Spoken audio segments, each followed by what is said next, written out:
Line भूमिका का भाव है।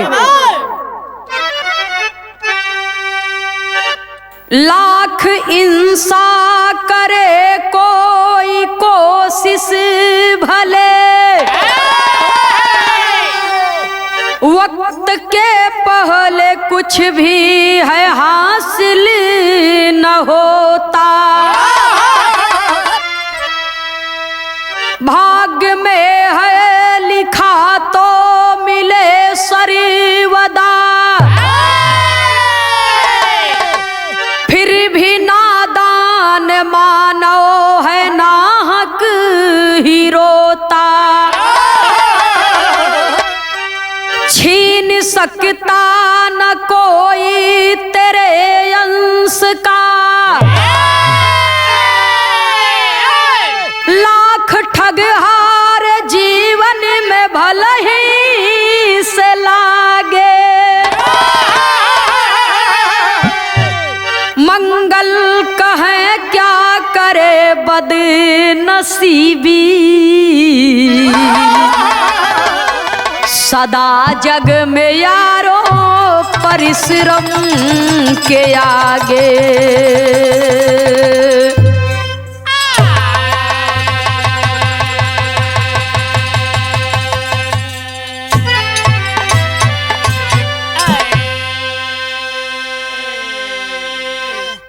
विरह सुने वाले बाबूजी, एक बार परिश्रम और बदनसीबी, दोनों भाई बहन आपस में झगड़ा करने लगे, लड़ाई करने लगे। परिश्रम ने कहा कि मैं तुमसे बड़ा हूँ, और बदनसीबी ने कहा कि मैं तुमसे बड़ी हूँ। अरे तुमसे ही बड़ी क्या, जिस जगह पर मेरा पांव पड़ जाए वो सदा सदा के लिए बर्बाद हो जाए। जब ये इतना बतिया दोनों भाई बहन में कह करके लड़ाई होने लगी तो कवि को संकेत करना पड़ा। दोनों ने कहा कि इसका प्रमाण देना पड़ेगा। बिरहा के अंदर एक लाइन गजल का भाव है मास्टर साहब।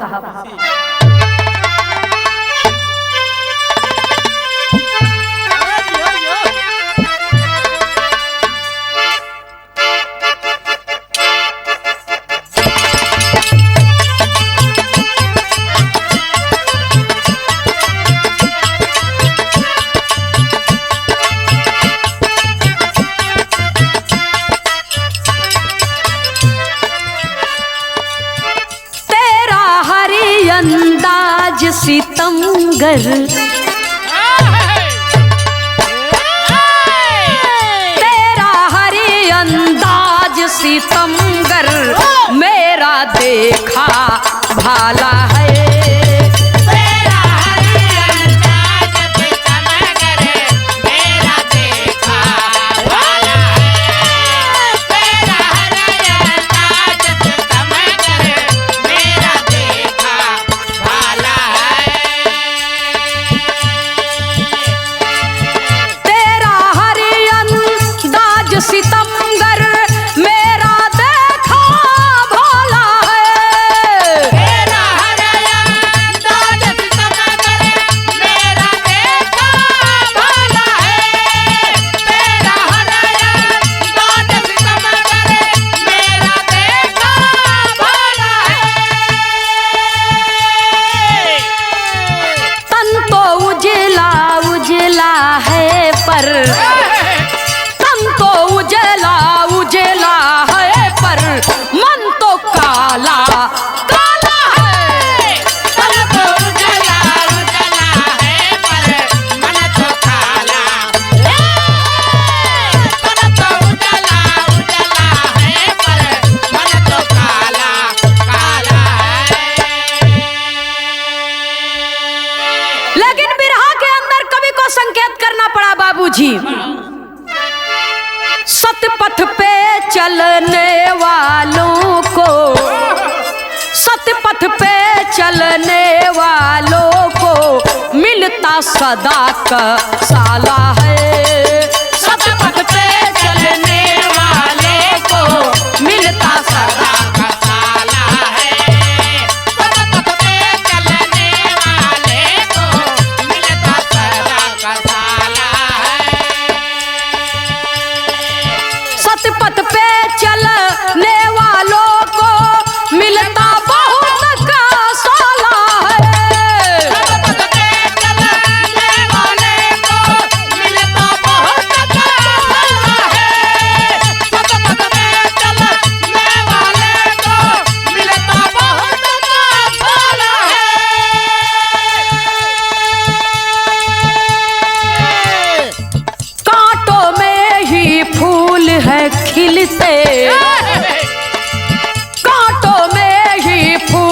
महफिल से गुल ही गर का माला है। कांटों में ही फूल है खिलते गर का माला है। कांटों में ही फूल है खिलते गुल ही गर का माला है। सतपथ पे चलने वालों को मिलता बहुत कसाला है। कांटों में ही फूल है खिलते गुल ही गर का माला है। सच्चाई के रास्ते पर चलने वालों को ये दुनिया में सबसे ज्यादा कष्ट मिलता है। अजय सही करत बा वो सबसे ज्यादा बाबूजी परेशान बा। लेकिन एक बात के याद रख, जो सत्य होता है वो परेशान हो सकता है लेकिन पराजित नहीं हो सकता है। कहानी की शुरुआती हमें से बाबूजी।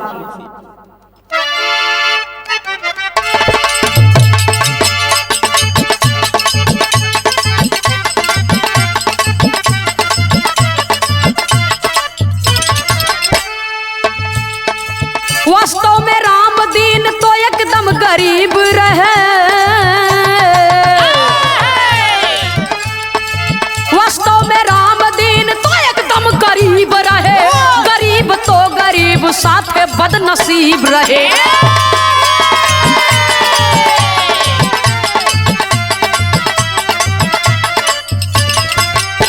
बच्चों से भरा आंगन थी नारी पतिव्रता।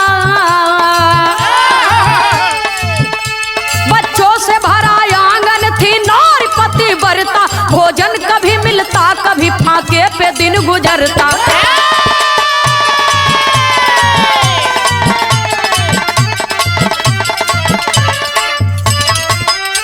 भगवान जब इंसान को दुख देता कर कसा।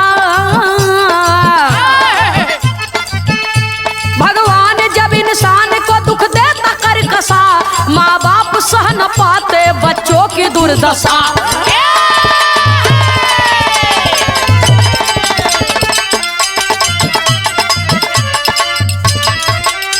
कर लीन राम दीन एक दिन फैसला। कर लीन राम दीन एक दिन फैसला। जाऊं शहर कमाने लेकर के हौसला।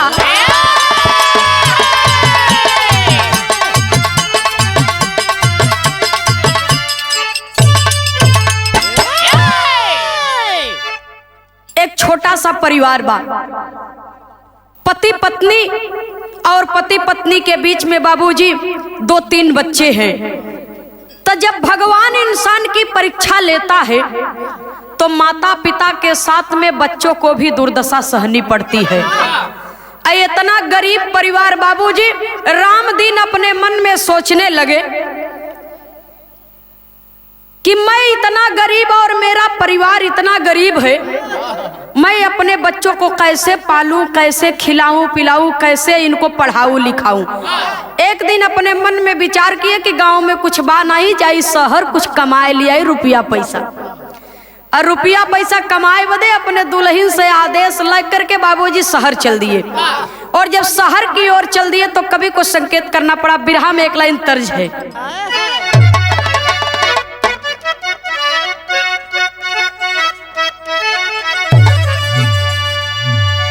हमरे इलाहाबाद में हमार मतारी बहन लोग तक गौबे करे, लेकिन बिरहा सम्राट स्वर्गीय जनाब हैदर अली जुगनू जी गाया करते थे अक्सर तर अपने बिरहा में।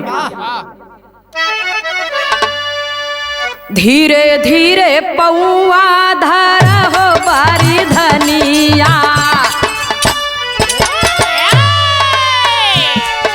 धीरे धीरे पौआ धर हो बारी धनिया। घोड़े घूरवा बाजे ना।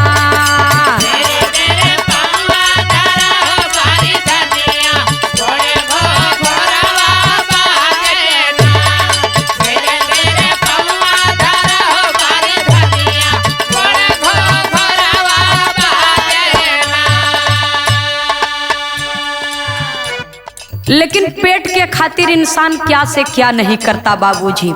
अपने परिवार को छोड़ करके चले तो कैसे चले।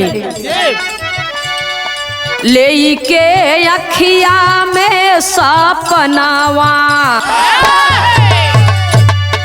ले के अखिया में सपनावा, तजी भवनावा हो चली भैना।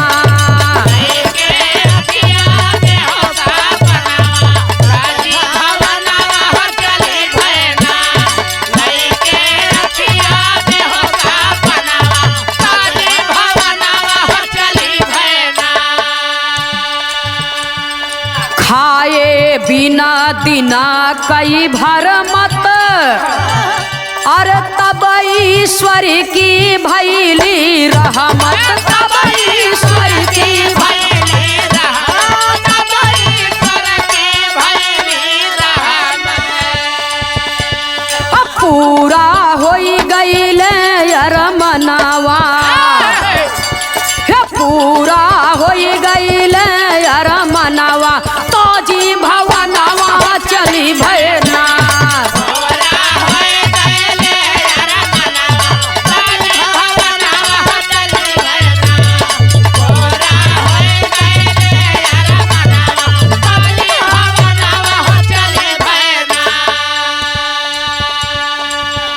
पास में एक को पैसा नहीं, सूरदास जी पास में एक को पैसा नहीं,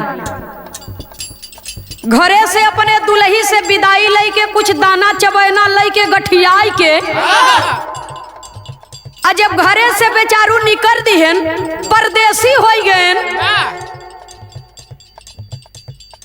तो पास में पैसा तबा नहीं, साधन से जही तो पैसा लागे, जब साधन से जही तो पैसा लागे, पैदल ही चल दिए कि एक दिन 2 दिन सफर करके हम गांव से शहर में जरूर पहुंच जाब।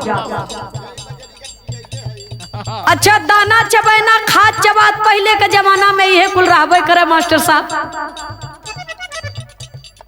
दाना चबैना गठियाए हैं खाद चबात की बाबूजी, रास्ता में सोचतात की कुछ दूरी जाए तो कुछ देर सोचताए ले, कई दिना का सफर करके बेचारू शहर में पहुंचन, जब शहर में पहुंचन तो जवन लहे रहन रास्ते भरे में वो चुकी गए, जब चुकी भैया तो सोच रहे हैं खाए बिना दिना कई भरमत, तब ईश्वर की भैली रहमत। जब कई दिन बीत गवा तो बेचारू सोचत हैं कि अब का खाब कैसे रहब, और हमें कहाँ नौकरी मिले, कहाँ से हम का कमाबे, कोनो जुआड़ कोनो उपाय समझ में नहीं आवत बा। तो जब 2-3 दिन बीत गवा बाबूजी, तो कभी को संकेत करना पड़ा। एक दिन एक व्यक्ति उनको मिला, एक व्यक्ति, और वो व्यक्ति था कौन, उनके गांव का ही आदमी, उनके गांव का ही आदमी जब मिला, क्या बात है भैया आप इस शहर में कैसे, कहे शहर में जैसे तू वैसे, तू अपन परिवार छोड़ के आई है कमाई बदे, हम अपन परिवार छोड़ के कमाए बदे आई है, तो कतो रोजी रोटी के जुगाड़ हो जात भाई साहब तो ठीक रहा। तो जहाँ बेचारा वो काम करता वही फैक्ट्री में नहो लगवाई दिए, और जब परदेसी के ड्यूटी लग गई तो ये करत कहन बिरहा में तर्ज बदल गए मास्टर साहब।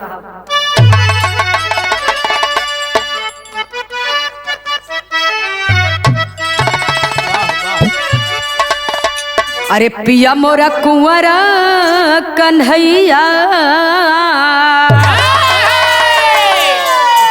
और पिया मोरा कुंवरा कन्हैया, बोलावे ले बसुरिया बजाई के, पिया मोरा कुंवरा कन्हैया, बोलावे ले बसुरिया बजाई, पिया मोरा कुंवरा कन्हैया, बोलावे ले बसुरिया बजाई के, पिया मोरा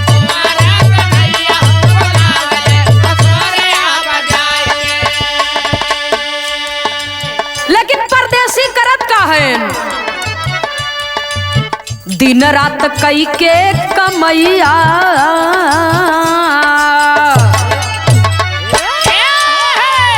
दिन रात कई के कमैया, रुपैया के धइले जुटाई के,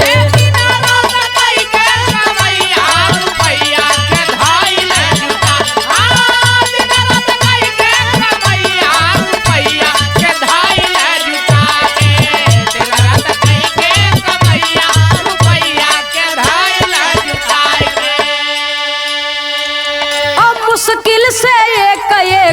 पैसा जुटावे।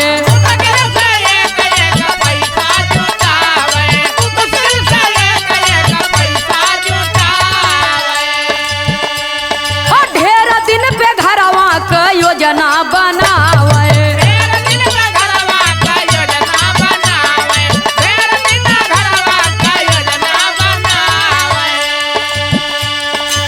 सरा लगाए लुगैया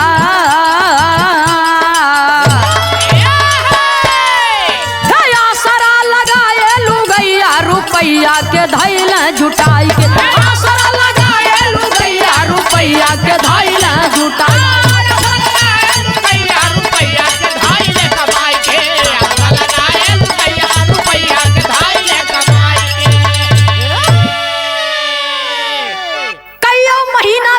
ड्यूटी की है तो सस्ती के जमाना रही, ज्यादा तनख्वाह थोड़ो रही, जौन कुछ पाऊ ही हो तो ओके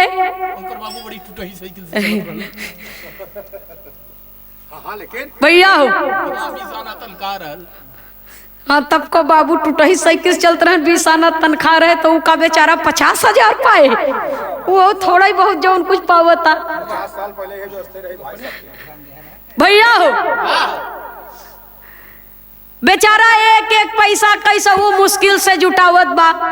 एक टाइम खात हैं तो एक टाइम पानी पी के सोई जात हैं कि हमार लड़का घरे जोहत हुई ही जौन 10-5 रुपया हम खर्चा करब अपने भोजन में तो बचाए के रखब तो घरे ले चलब तो कम से कम हमार कुछ स्थिति परिस्थिति सुधरी जाए।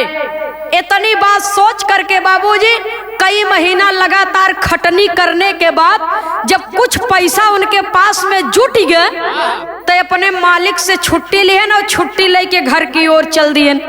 फिर सोचा था इन मन में कि अगर ट्रेन पकड़ब तो एमे भाड़ा लागे और कोनो साधन पकड़ब तब खर्चा होए तो जवन एक टाइम खाए के एक टाइम पेट काट के जुटाए है तो घरे पहुँचत पहुँचत तो कुछ बचबे न करे। तो जैसे इतना दिन परिश्रम किया थोड़ा सा मेहनत और कर दे जवन कुछ ले है कम से कम बचा रहे अपने घरे लेके चलब तो लड़कन के रोजी रोटी ओढ़ना कपड़ा का व्यवस्था हो जाए। बिरहा के अंदर एक लाइन तर्ज लगी मास्टर साहब।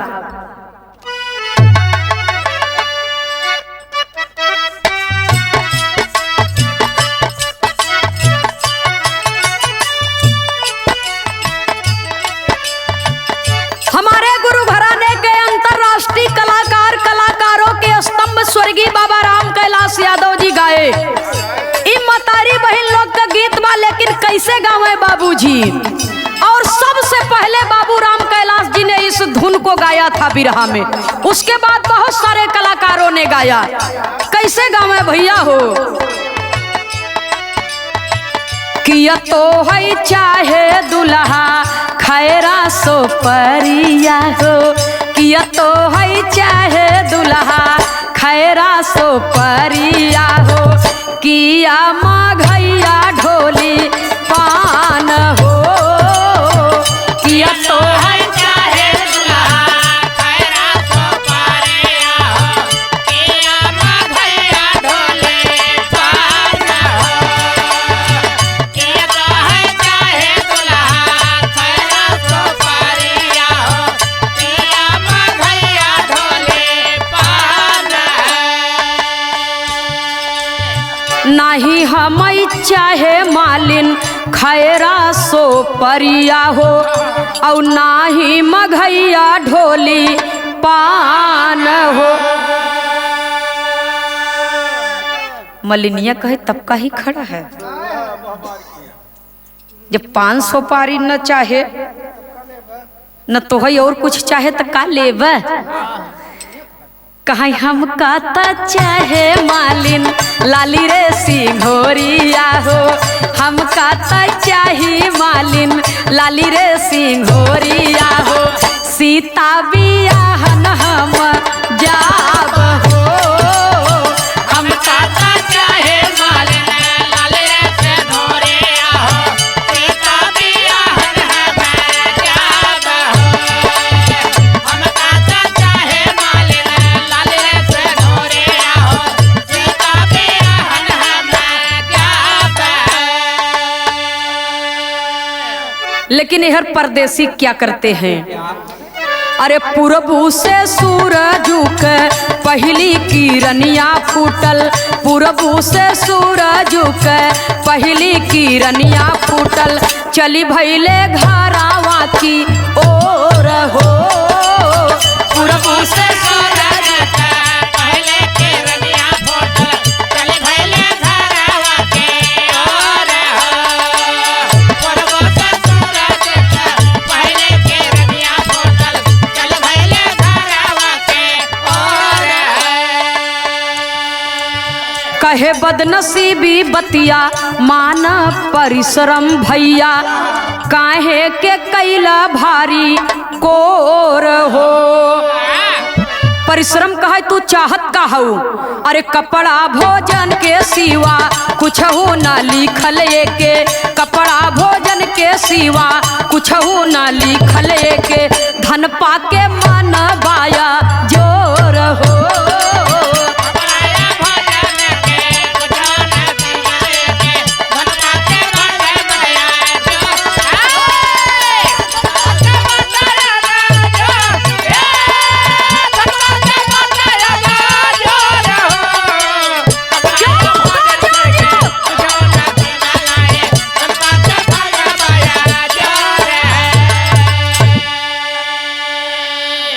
जब आधे रास्ता परदेसी आई गए तो रास्ते में एक जंगल पड़ा बाबूजी, और गर्मी का सीजन बा, जेठ बैसाख का तपत दोपहरिया।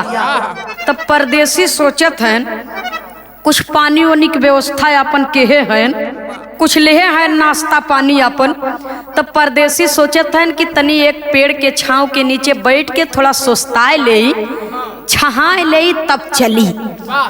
मन में उत्साह बा कि इतना रुपया ले है, और चलब अपने दुल्हन के देव तो हमार दुल्हन खुशी हो जाए, कुछ बाजार हाट होए, साग सब्जी कुछ घरे आए, तो लड़कियों को हमार खुशी हो जाए कि हमार बाबू कमाई के आई हैं। परदेसिया तो ही सोचता, अहर बाबूजी परिश्रम वो का बहिनिया बदनसीबी, दोनों कहते हैं, दोनों आपस में लड़ गए। और जब आपस में लड़ गए बाबूजी, तो जो बदनसीबी है वो कह रही है कि कपड़ा भोजन के सिवा कुछहु लिखल नए के, धन पा के भइल मन अजोर हो। केवल तन ढाकने के लिए वस्त्र और एक टाइम एक भोजन ही मिल जाए, ये करे अलावा ये करे किस्मत में और कुछ लिखा, लेकिन पैसा कमाई के ज्यादा पाए बा, यहाँ से एक मन अजोर बाटे। परिश्रम कहा तुहार कवन नुकसान होता, जाए दो के बेचारे के। लेकिन कवि को संकेत करना पड़ा। बिरहा में एक लाइन तर्ज लगी मास्टर साहब,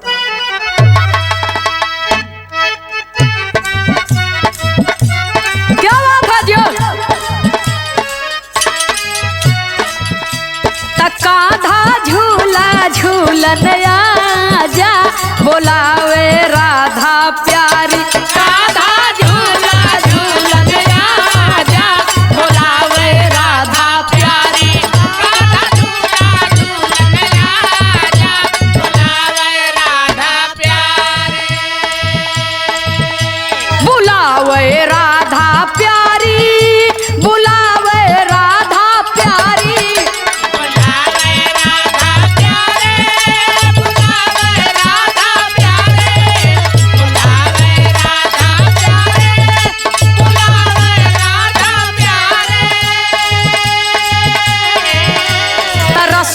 पटरी पर चढ़ा जा, बुलावे राधा प्यारी, पटरी पर चढ़ा जा,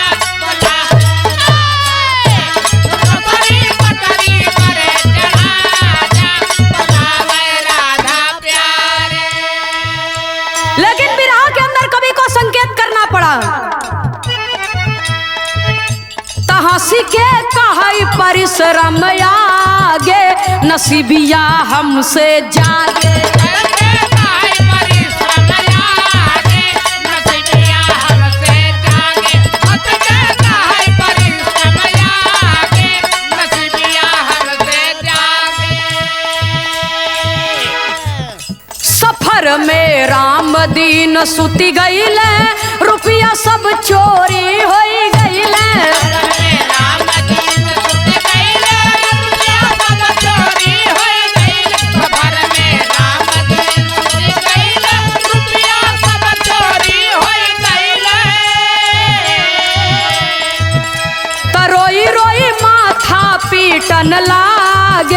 नसीबिया हमसे जागे, रोई रोई माता पीटन लागे, नसीबिया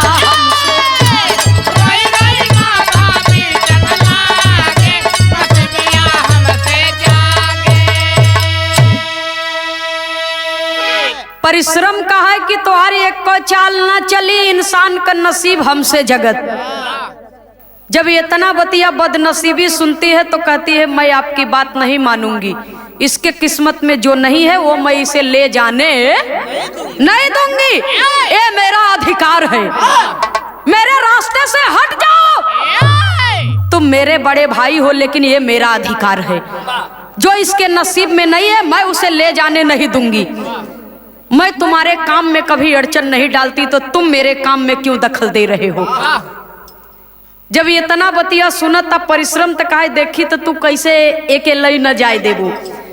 तो वही बदनसीबी अपना जादू चला दिया बाबूजी, माया का जाल फैला दिया और राम दिन पेड़ के नीचे सोए तो वो आराम करने के लिए लेटे तो, लेकिन उनको गहरी नींद आ गई, वो सो गए। और जब सो गए बाबूजी तो सारा धन जवन कमाई के लिए रहे सब चोरी हुई गई। और जब चोरी हो गया, जो उनकी नींद खुली तो देख रहे हैं कि मेरे पास तो कुछ है ही नहीं। कभी कभी रहा शैली में टेरी के भाव में लिखना पड़ा।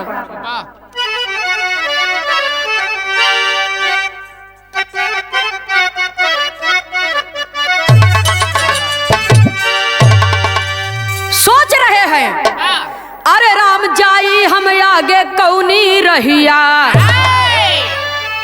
अरे तब मंजिल मझधारे माझी के छुटई रोवैया, जाई हम आगे कौनी रहिया।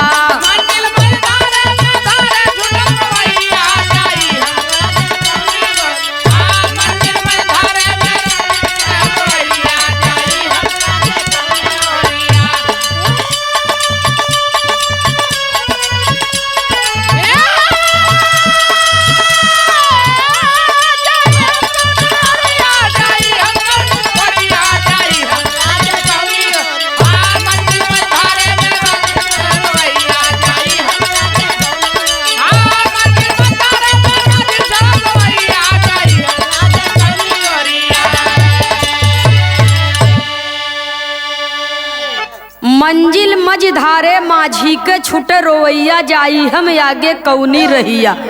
सुने वाले बाबूजी, पूरे परिवार का नैया का खेवैया तन्हा अकेला है कमाने वाला, और उसके परिश्रम की कमाई, मेहनत की कमाई बाबूजी एक क्षण में चली गई। रो रहा है और रो रो करके अपने मन में फिर से विचार बनाए। कौन सा विचार बनाए कि हौसला लौट पड़ा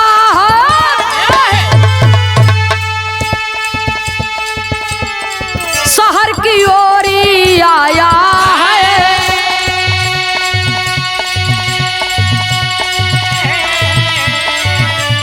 ख्वाब अधूरा कैला भगवान, कैसी तेरी माया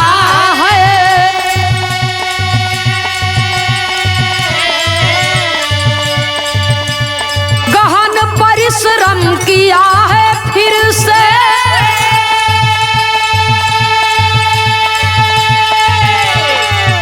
अरे योजना पुनः बनाया है।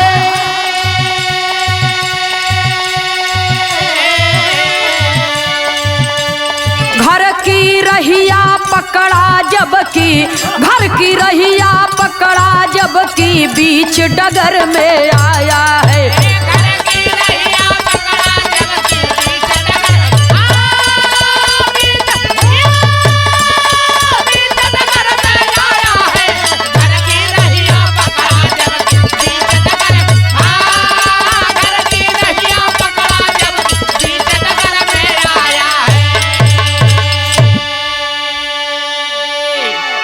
सुनने वाले बाबूजी पुनः से मन में विचार बना लिया कि मैं अब खाली हाथ घर नहीं जाऊंगा। फिर परदेश चल दिया वहीं से, और परदेश चला गया बाबूजी। मालिक से रो रो करके सारी बात कहने लगा। जो फैक्ट्री का मालिक जहां पर काम करता था बेचारा, उन्होंने पुनः काम पर रख लिया। और जब काम पर रख लिया तो धीरे धीरे फिर कई महीना परदेसी ने मेहनत किया और मेहनत परिश्रम से जब फिर कुछ रुपया पैसा जुटा लिए तो फिर घरे की ओर चले। और जब घर की ओर चले तो बीच रास्ते में पहुंचे तो थकावट से चूर हैं बाबूजी। और जो पहले घटना उनके साथ में घट चुकी थी वही प्रक्रिया एक बार उनके जीवन में फिर से दोहराई गई। नींद आ गए, सो गए और फिर से उनका धन चोरी हो गया। और जब चोरी हो गया उनकी आंख खुली तब हृदय में बहुत ग्लानि हुई, बहुत बड़ा दुख हुआ। और जब दुख हुआ तो कहते क्या है, बिरहा में एक लाइन तर्ज है,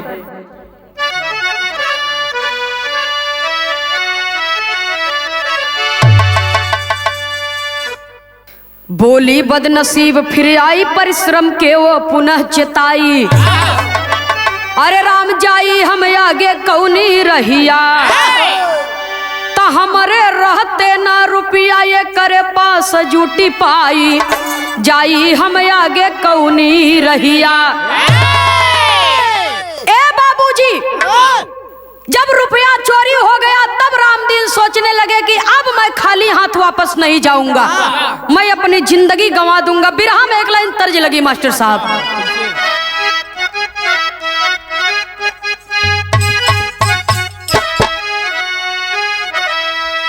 हमार माता बहन लोग एक गावा थी कब जब शादी बियाह पड़त औ कौने अवसर पर गावती, पतो हुआ जात घरे में तो चौथ छोड़ावे जाती, भियान भी हाँ चौथी छोड़ावे जाती तब गावती एक का सगरा खाना लंबी दूर ये सवरिया।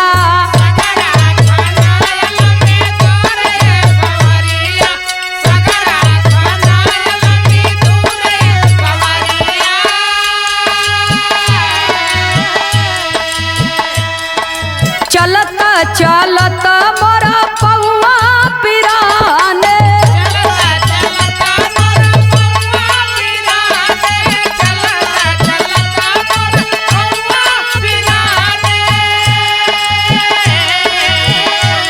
अरे पड़ा पैजनिया पे धूर ये सवरिया, पड़ा पैजनिया पे धूर ये सवरिया।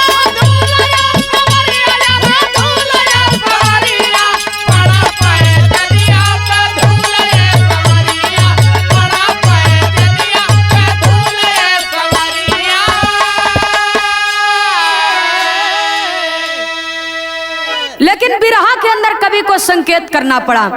परदेसी अपने मन में ठान लिया एक बात, हम घर ना जाइबे खजनवा गवाई के।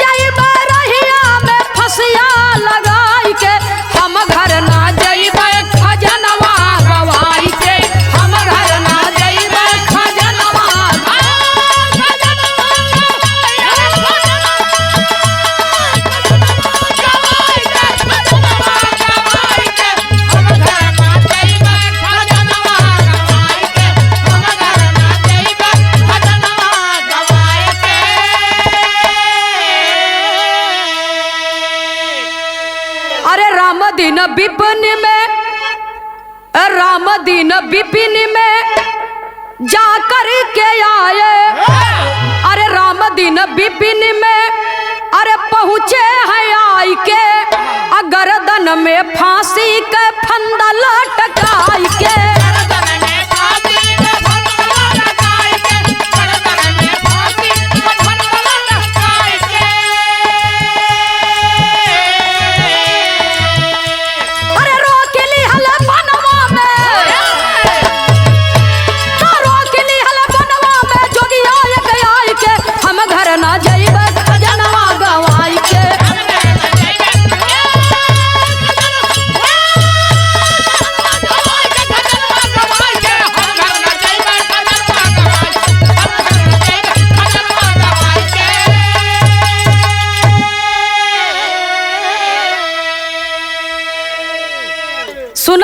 बाबूजी अपने दुल्ही बरे कुछ कपड़ा ओढ़ना साड़ी धोती भी लिए रहन, लड़के बदे लिए रहन। तो रुपया तो चोरी हो गया, लेकिन वह कपड़ा ही भर बचा रह गए।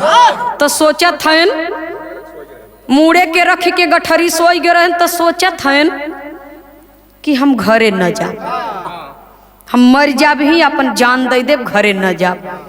एक दैया हमारे संगे घटना भ, दू दैया हमारे संगे घटना भ।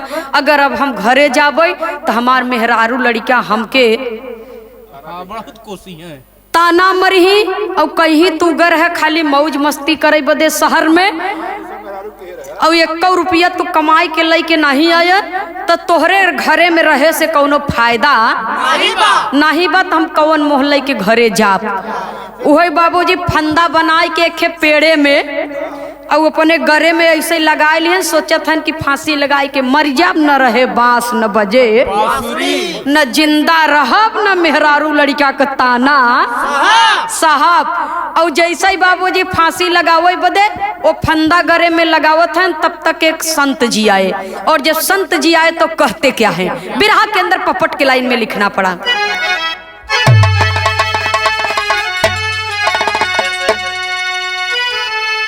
अरे कहाँ संत ना तो के बाय अधिकार जानई देवई के।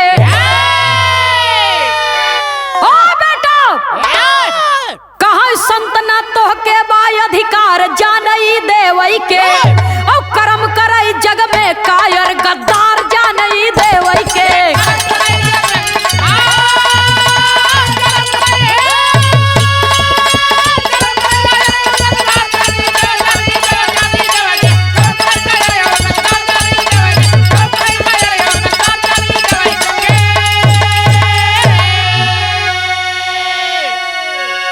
छोट छोट बचवन के नैया कैसे परवा लागे हो। कबहू पीड़ा हो ये रब के असूतल भगिया जागे हो। अरे बदल गया मानव का बुरा विचार जानई देवई के। और कर्म करे जग में कायर गद्दार जानई देवई के। संत जी कहा है बेटा, ये दुनिया में जो कायर व्यक्ति होता है वो आत्महत्या करता है। आपकी जिंदगी किसी और की अमानत है, इसे गंवाने का आपको कोई अधिकार नहीं है। आप डरते क्यों हो? आप जाइए अपने घर। अरे हो सकता है कभी तो आपके दर्द पर भगवान को दया आएगी, कभी तो आपकी सोई हुई किस्मत जगेगी। लेकिन जब मर जाओगे तो दुनिया के लिए, दुनिया के नजर में तुम्हारे जीवन की कहानी समाप्त। इसलिए तुम्हें जिंदगी गंवाने का कोई अधिकार नहीं है। संत जी के बतिया सुन के बदल गया मानव का बुरा विचार जानई देवे के। कर्म करे जग में कायर गद्दार जानई देवे के। परदेसी अपने मन में सोच लिए कि अब मैं आत्महत्या नहीं करूंगा। विचार बदल गया, घर की ओर चल दिए। और जब घर की ओर चल दिए बाबूजी, तब हरन दोनों बहन भाई फिर लड़त हैं। और कहत कहन आल्हा के लाइन में कवि को संकेत करना पड़ा।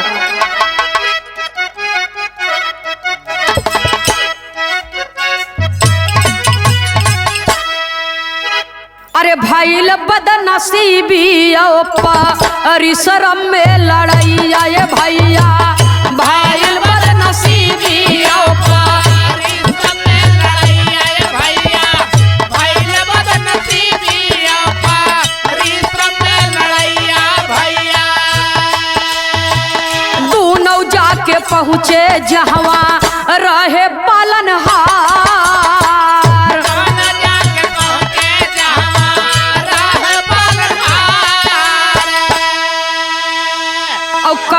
बदनसीबी के लिखल नाही धनवा ये भगवन। काहे बदनसीबी के लिखल नाही धनवा ये भगवन। काहे बदनसीबी के लिखल नाही धनवा ये भगवन। जानवा बचा के भैया कैले हमसे रार। जानवा बचा के भैया कैले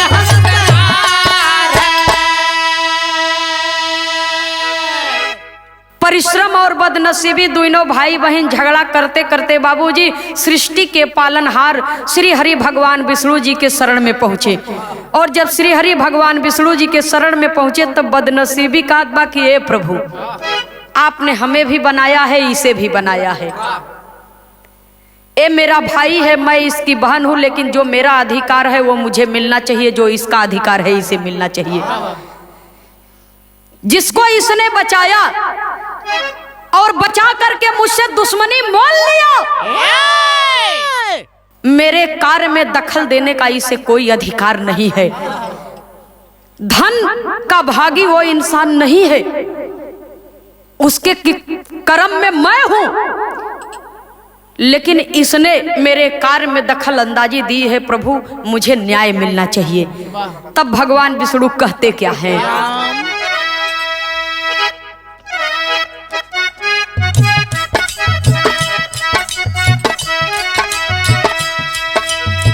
कहाँ भगवान जे भी करी है मेहनत ये भैया, कहाँ भगवान जे भी करी है मेहनत ये भैया, कहाँ भगवान जे भी करी है मेहनत ये भैया, फल वो कर दे वही के राजबा हमार, फल वो कर दे वही के राजबा हमार।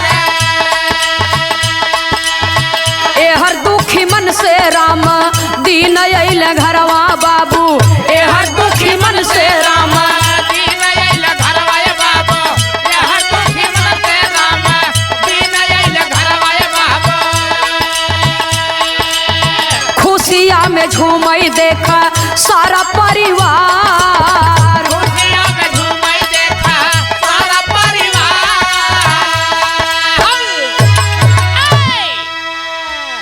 सुनई वाले बाबूजी, भगवान विष्णु ने कहा कि तुम्हारा अधिकार है, ठीक है, तुम्हारे कार्य में परिश्रम ने दखल अंदाजी दिया, लेकिन मैंने तुम्हें भी बनाया है और इसे भी बनाया है। तुम दोनों के ऊपर मेरा अधिकार है। उसके कर्म में धन नहीं लिखा है, सुख संपत्ति नहीं लिखा है, लेकिन वो परिश्रम तो हृदय से कर रहा है। इसलिए तुम्हारे भाई का भी अधिकार उसके ऊपर है। तो तुम्हारा कदम वहीं से पीछे हट जाना चाहिए जहां से उसने हाड़ तोड़ परिश्रम किया, मेहनत किया, अपना पसीना अपनी लहू की तरह बहाया और अपने परिवार के लिए रोजी रोटी कमाने के लिए रात दिन इकट्ठा कर दिया। तुम्हारा काम वहां से समाप्त हो जाना चाहिए। जब ये इतना बतिया बाबूजी बदनसीबी सुनत बा, तब मनवे गिराए के खड़ी हो गए कि प्रभु ये अन्याय बा, ये न्याय आपने नहीं किया, ये तो अन्याय किया है आपने। आपने मुझे इसके पास भेजा है, ये बदनसीब है, मैं इसकी किस्मत में हूं, परिश्रम इसकी किस्मत में नहीं है, फल भी इसकी किस्मत में नहीं है। भगवान विष्णु जी ने कहा कि तुम दोनों अपनी जगह पर सही हो, लेकिन तुम दोनों पर मेरा अधिकार है। मेरी बात सुनो, जो मेहनत करेगा, जो परिश्रम करेगा, वो ये संसार में सुखी और संपन्न होने का अधिकारी है। कवि को संकेत करना पड़ा, कर्म प्रधान होता है बाबूजी। इसीलिए कहा जाता है कर्म प्रधान विश्व करी राखा, जे जस करे ते तस फल। तब परदेसिया बेचारा जब घरे पहुंचता, वो तब मोहर माए बाकी हमार तो सब कुछ चोरी हो गए। मेहरारू के का जवाब देव, गदेलन के का जवाब देव। हर बाबूजी पूरा धन धान से परिवार संपन्न बा, सब नाचत गावत झूमत हैं। तो दुल्हनिया जब देखे परदेसी हमारा आए के दूर बैठा है, तो दुल्हन जाए के अपने परदेसी सैया के चरण पखारता, उनकर बाह पकड़ के उठावता कि चल घरे। आपे के ते इंतजार होत रहा। अब परदेसिया सोचता कि हमार तो कुल धन चोरी हो गए, इन्हन कहाँ पाएन है, इतना खुशी मनावत है।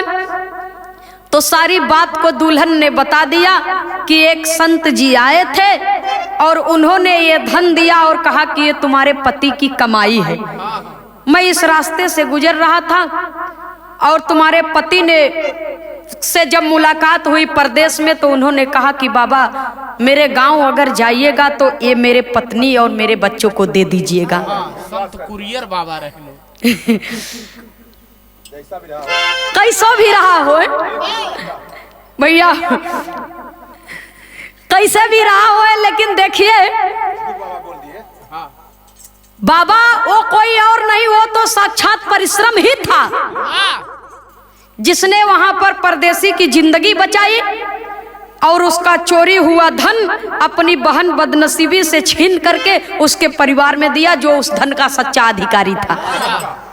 सारी बात जब सुन लिए बाबूजी, तब परदेसी के दिल दिमाग में, उनके नजर में वो संत का चेहरा नाचने लगा और उन्होंने सारी बात अपनी पत्नी को बताई। पत्नी ने सारी बात अपनी पति को बताई कि कैसे मुझे धन मिला, आकर के दिए, और उन्होंने कहा कि कैसे मेरी जिंदगी बची। तो कवि को संकेत करना पड़ा बाबूजी।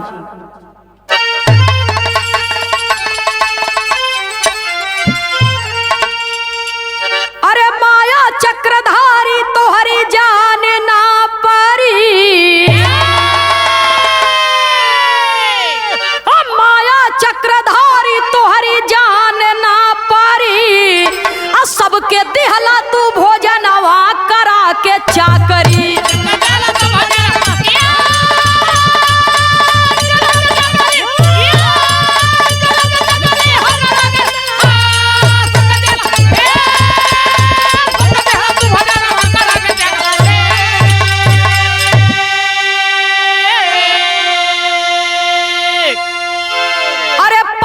से कहले रहला द्वापर युग में महाभारत की लड़ाई में धनुधारी अर्जुन से, अरे पारथ से कहले रहला करायापन कर्म हो,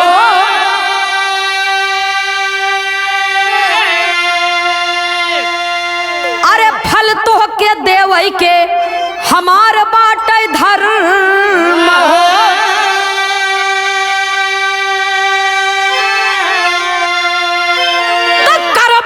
परिश्रम बदनसीबी का करी, करबो जब परिश्रम बदनसीबी का करी, सबके देला तू भोजनवा करा के चाकरी।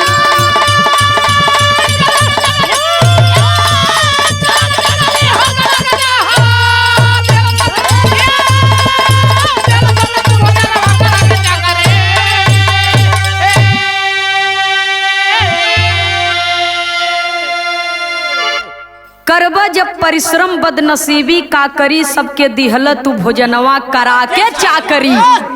सुने वाले बाबूजी, अगर थाली के बना बनावा भोजन सामने रखा जाए तो ये सोचा कि अपने आप ही उड़ के हमारे मुँह में भोजन आवे तो न आए, जब तक परिश्रम न करब, जब तक कर्म न करबा, हाथे से उठा के भोजन मुँह में न डलबा, तब तक पेट न भरी। तो इसलिए परमात्मा ने अगर मुंह बनाया है, पेट बनाया है, तो भूखा सुलाता जरूर है, भूखा उठाता जरूर है, पर भूखा सुलाता नहीं है। इसलिए अगर हृदय से इंसान परिश्रम करता है तो बदनसीबी आपका कुछ बिगाड़। अंत में भगवान विष्णु जी ने दोनों का निर्णय कर दिया कि जो सच्चा कर्म करेगा, जो मेहनत करेगा, जो परिश्रम करेगा, उसके परिश्रम का फल देना मेरा कर्तव्य है। आखिरी प्रमाण में गुरु घराने के परिचय के साथ में कवि को संकेत करना पड़ा। स्वामी सीता राम हित कवि लहुरी स्वर्ग सिधारे,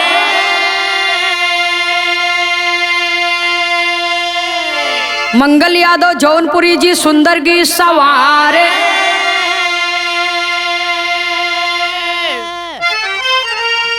अरे राम जाई हम आगे कवनी रहिया, ए बाबू जाई हम आगे कवनी रहिया, नंदनी खेमराज